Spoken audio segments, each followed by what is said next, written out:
Bom dia, pessoal. Infelizmente, não estou podendo participar de forma online com vocês. Nesse momento, eu me encontro viajando, né? Estou indo para São Paulo para participar da maior feira de energia solar do Brasil. Inclusive, é uma feira mundial, né? Em agosto, todo ano temos essa edição que é super importante no Brasil. Estamos indo para lá, inclusive, para apresentar esse mesmo estudo que eu vou mostrar para vocês. Eu preparei aqui uma apresentação muito breve para mostrar como que foi o nosso processo de projeto com o Instituto Germinari e todas as etapas, né, que incluem, que fazem parte de um projeto BIPV, que é o que estamos propondo para o Centro Cultural de Fortaleza. Então, espero que vocês gostem da apresentação, fica disponível o link para vocês, e qualquer dúvida é só entrar em contato. Bom, a energia solar, ela pode fazer parte das edificações. O que a gente quer dizer com isso? A gente pode ir muito além do que só utilizar uma cobertura com módulos convencionais. A gente pode utilizar os módulos em volta da edificação, revestindo, protegendo.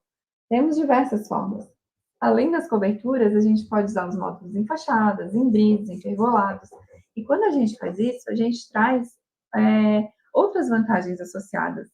Além da geração de energia, a gente traz também a eficiência energética, a gente traz um payback num revestimento que outrora seria apenas um investimento, a gente traz um marketing muito forte, espontâneo, quando a gente tem uma boa solução, principalmente estética, né? A repostagem, né? A mídia, ela vem mesmo com muito interesse nesse tipo de projeto. Então, são benefícios que vão muito além daquela simples geração de energia. E a gente pode fazer isso trazendo muita beleza para os projetos. No caso que a gente tem, estamos discutindo aqui, a gente tem claraboias maravilhosas para a gente trabalhar com luz e geração de energia. Então, olha o efeito que a gente consegue com módulos fotovoltaicos semi-transparentes, onde a gente consegue trabalhar com essa transmitância, a gente pode afastar ou unir mais as células fotovoltaicas, aumentando ou diminuindo a transparência. A gente pode revestir todas aquelas fachadas brancas da edificação, também poderiam gerar energia, porque a gente pode construir, né, e desenvolver o módulo fotovoltaico totalmente branco. Com isso, a gente consegue trazer muita sofisticação ao projeto, porque é um projeto extremamente inteligente, onde a gente pode trabalhar, né, a eficiência energética, a geração de energia, a estética, nada um comprometendo o outro, né? Tudo trabalhando em sinergia. E com isso a gente trabalha com as múltiplas funções da tecnologia fotovoltaica. O segredo para isso é esse tipo de reunião que estamos tendo aqui. Apesar de eu não estar junto, esse tipo de reunião é o que traz a unidade para o projeto, e é isso que um projeto BIPV precisa. A gente não pode ir contra o projeto do arquiteto, o projeto do engenheiro, o projeto do solar. Tudo precisa ser trabalhado em conjunto para que o objetivo em comum seja atingido. E a Garantia Solar, ela é uma empresa formada por diferentes profissionais, somos compostos aí por uma parte muito forte da indústria com a Inoxpar, com uma parte muito forte do projeto e execução de fachadas, fachadas de vidro mesmo, de grandes prédios, como prédios de Niemeyer, e temos o know-how aqui da arquitetura solar, né, que é o que eu estou falando para vocês. A gente conseguiu juntar as três áreas essenciais para a gente conseguir executar um bom projeto BIPV. E para isso estamos focados, estamos unidos com muitos parceiros de grande experiência no mercado da construção civil, da indústria e da arquitetura solar. Então, eu vou mostrar um pouquinho do projeto do Instituto Germinari, como que foi o processo desse projeto. Então, esse aqui foi um projeto feito com a JF, e tivemos algumas reuniões, assim, com bastante gente envolvida, né? Então, são vários setores dos projetos ali participando e dando sua opinião. Tivemos algumas reuniões bem legais sobre o desenvolvimento da da estrutura metálica, né, o dimensionamento, a resistência às cargas, o peso. Então, tudo isso foi muito trabalhado em equipe e é isso que é um projeto BIPV, é um projeto multidisciplinar. O sistema fotovoltaico do Instituto Germinar, ele é composto por 564 módulos, e esses módulos eles estão dispostos nas 4 fachadas. Aí vocês podem falar, mas por que fachada sul, né? Por que brise na fachada sul? Isso foi um desejo do arquiteto, e isso é uma coisa que a gente gosta de reforçar, que a gente vai sempre trabalhar em conjunto com o objetivo do arquiteto. A obra é do arquiteto, o projeto é do arquiteto e a garantia solar está aqui para trazer a solução do projeto. Então, sim, gera menos, porém também gera energia, e assim a gente teve uma unidade, que era uma unidade estética, né, em todas as fachadas. Como que é a nossa orientação, né? Eu falei, fachada sul, ela tem um pouquinho de desvio, mas a gente analisa isso e quantifica quanto que isso vai gerar. Não é apenas, vamos fazer. A gente precisa quantificar, tanto na fase de projeto, quanto depois na fase de avaliação, se aquela geração está correspondendo ao que a gente queria. Então, por exemplo, aqui a gente tem a orientação norte, ela tem um desvio de 18 graus para oeste. A nossa fachada leste, ela tem um desvio de 72 graus para leste. Então, essas são as melhores orientações. E a gente ficou, então, com as piores orientações para oeste e para sul. Mas vamos ver o que é isso, né? O que é melhor e o que é pior. Então, como a gente ia trabalhar com brises, e esses brises iriam estar em todas as fachadas, a gente procurou deixar todos eles com a mesma inclinação em relação à fachada, e esse ângulo foi obtido através da melhor abertura em relação à estética e proteção para todas as fachadas ao mesmo tempo, né? Então, para que tudo ficasse realmente bem uniforme, bem estético, né? O que a gente gostaria, o que a gente buscou foi isso. Então, com isso, a gente analisou qual era a irradiação nesses planos, né? Então, não é no plano da fachada, é no plano do brise. Na fachada norte, na fachada leste, a gente pode ver aqui pelo abaco solar que temos os melhores resultados aqui. Então, a gente tem, eles estão bem próximos ali ao máximo possível para uma fachada. Já a fachada sul e a fachada oeste, elas têm uma redução dessa irradiação incidente, mas ainda assim foram adotadas no projeto. Em seguida, a gente analisou como que é o perfil da irradiação em cada um desses planos ao longo do ano. Porque o que acontece é que, por mais que a gente tenha uma média anual dizendo que a fachada norte e a fachada leste são melhores, elas não são melhores em todos os meses do ano. E a gente precisa conhecer esse perfil para poder entender se a gente está gerando o esperado ou não. Então, por exemplo, estamos aqui no mês de agosto. Mês de agosto, a gente é de se esperar uma grande geração na fachada norte, porque nesse mês essa fachada ela recebe mais irradiação do que as demais. A sul, muito pouco nesse período, junho, julho, agosto. Já nos meses de verão, a gente vai ter uma inversão. Janeiro, aliás, a fachada norte vai receber menos irradiação e as outras fachadas vão receber mais.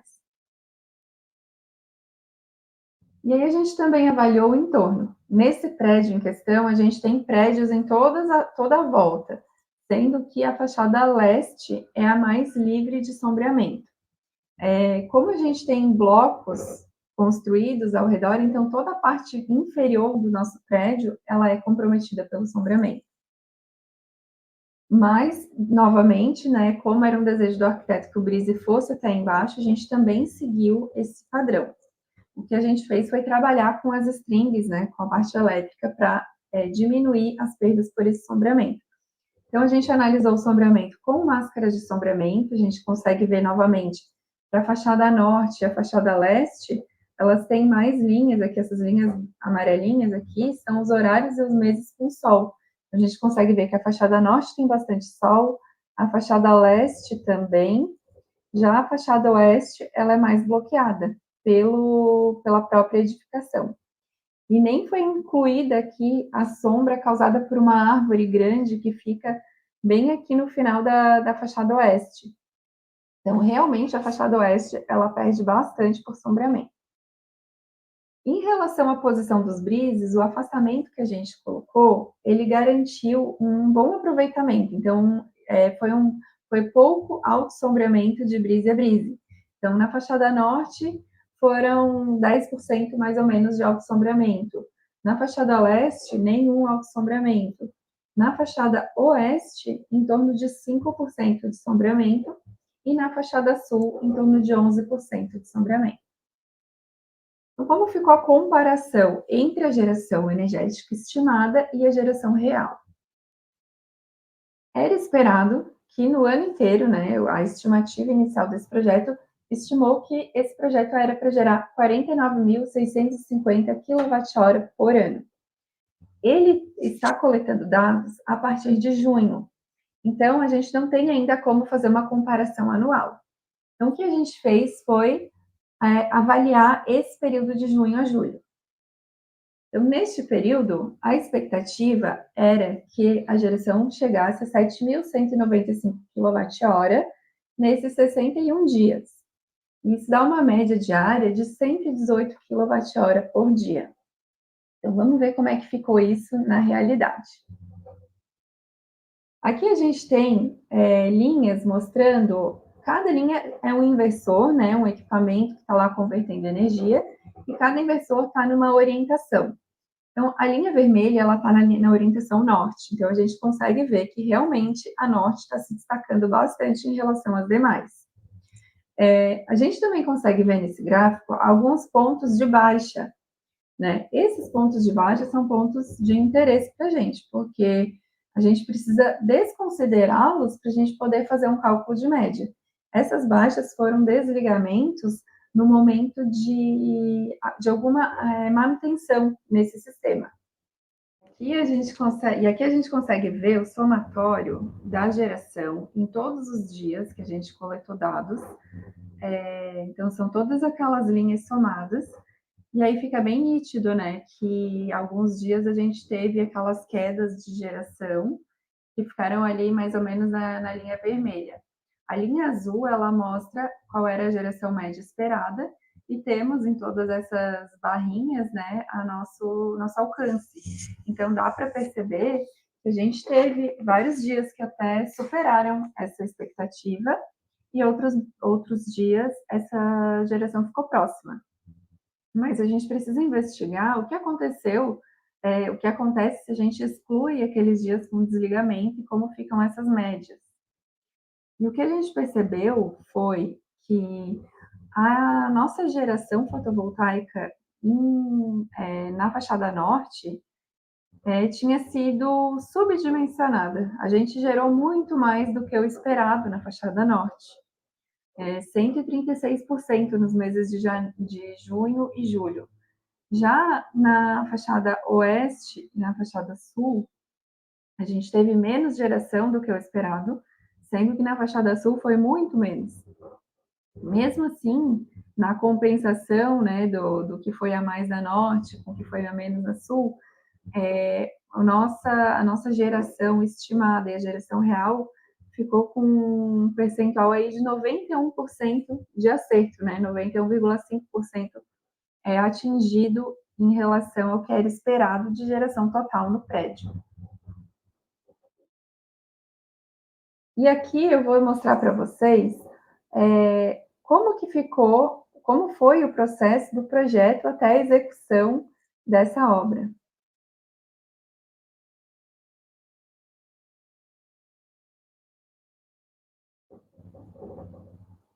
Aqui a gente tem a execução com os nossos alpinistas, cabeamento bem organizado. Inclusive, na fachada mal se vê o cabeamento, porque essa longarina transversal, ela leva todos os cabos por ali. Tivemos um prêmio nesse projeto, então o arquiteto Edu Rocha, ele foi premiado em Londres pela sustentabilidade desse projeto. E a partir da publicação de uma matéria, surgiram muitas outras, porque, como eu falei, é um marketing espontâneo. Então, muitas pessoas gostaram muito do projeto, se interessaram, e o marketing, ele fala por si.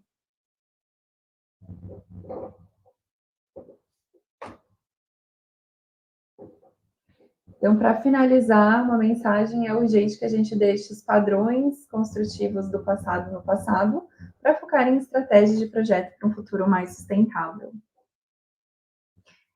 Eu deixo a palavra agora com os meus colegas e ficamos todos à disposição para qualquer esclarecimento. Obrigada.